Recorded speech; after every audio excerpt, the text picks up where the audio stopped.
జగనే. ఎందుకంటారు? ఎందుకంటే అభివృద్ధి ఉంది. పరిపాలన బాగా చేస్తున్నాడు. ఏం పరిపాలన చేశారంటే అభివృద్ధి ఏం చేశారు? ఇవన్నీ పథకాలు అవి పెట్టాడు కదా, అన్నీ ఉపయోగపడే పథకాలే కదా. ఆరోగ్యశ్రీ, అమ్మఒడి, పెన్షన్స్, ఇంకా అవన్నీ మంచివే కదా. మరి అందరూ వచ్చేసి అభివృద్ధి కానీ పరిపాలన ఏం చేయట్లేదు అంటారు కదా, మీరేమంటారు? ఏం అభివృద్ధి చేయాలి? ఇంకా చేసే చేస్తున్నాడు ఆయన చేతని.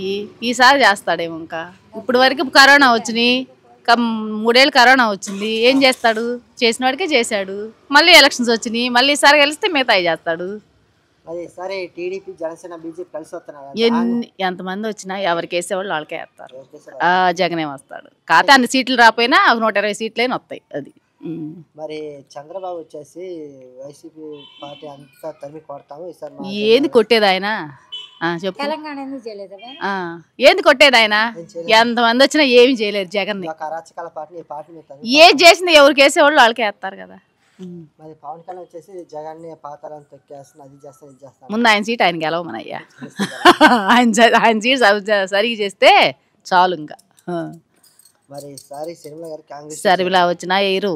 ఏంది పవన్ కళ్యాణ్ వచ్చినా వేయరు. చంద్రబాబు నాయుడు వచ్చినా ఎవరు వేసేవాళ్ళు జగన్కే వేస్తారు. అది వాళ్ళది. చెల్లి అయితే పదవుల కాడికి వచ్చే చెల్లి ఏంది, తల్లి ఏంది, దానికి దీనికి సంబంధం లేదు అసలు. వాళ్ళు బాగానే ఉంటారు, మధ్యలో మనం కొట్టు చావాలి అంతే. వైసీపీ వస్తాయి, 120 వస్తాయి అనుకుంటా.